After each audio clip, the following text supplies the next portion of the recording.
Hello. I feel like I've been away for forever, and I think I have, but I really miss you guys, so I decided to come back.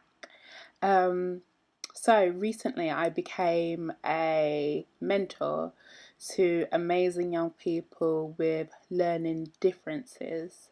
And that could include dyslexia, dyspraxia, and dyscalculia.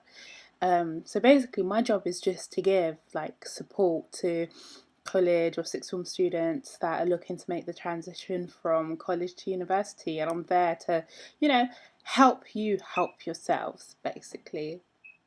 And that's what my video is going to be about today. It's only going to be a couple of minutes because I don't want to bore you guys, but I just wanted to set the record straight. I have a lot of people asking me, can people with learning differences, not learning disabilities, because we don't call it a disability, it's a difference.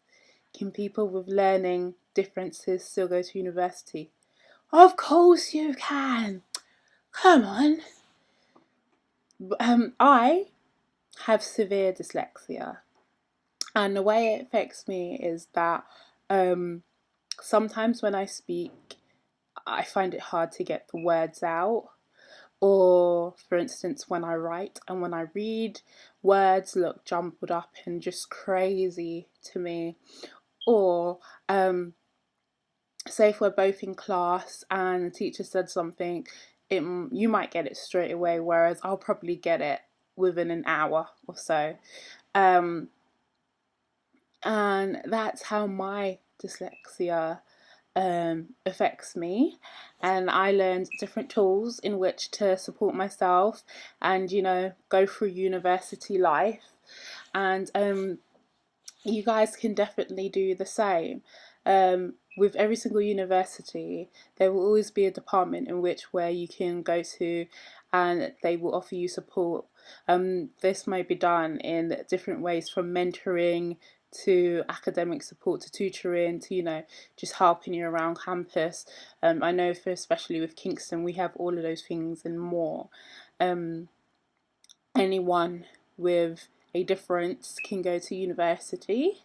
Um, and I just really wanted to make that clear, is that just because you have a difference doesn't mean that you won't be allowed to go to university and you won't get the support. I know definitely if you make it clear that you want support, there are loads of things that you can get, especially things like DSA, which is a disability student allowance, and it's basically where they assess you and they give you stuff and give you support based on your needs, and stuff like that is really important. And I definitely say that if you have a learning difference, I definitely say look at the different ways of getting support, which may be in equipment or just physical support or tech support, learning to use different softwares, find all the resources you can and use them to your ability.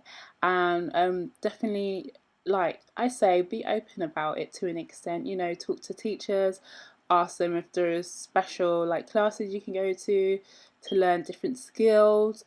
But definitely don't feel like because you have a difference you can't go to university and you can't be what you want to be. I have obviously severe dyslexia. I'm in my final year, and you know what, I think I'm on task to get a 2-1. So basically my tip after this long ramble is basically just do your research. Every single person, this is a fact, every single person that has a learning difference can go to university. It's just about doing your research and looking for the different resources that are out there for you, even postgraduate students, which I just found out can get support with, if they're doing their masters and they've got a learning difference. So do your research, ask as many questions as possible, look at different and various ways to gain support, and ask Indy and ask us millions and millions of questions. So don't forget, guys, if you ask me a question, I will answer it. Please forgive me if I take a couple of days. I don't mean to, but I will definitely answer your question as soon as possible. Um, there is no such thing as a stupid question, okay? Just ask away and I'm here to help. So I'm gonna say goodbye. Have a fabulous day. Indy is out.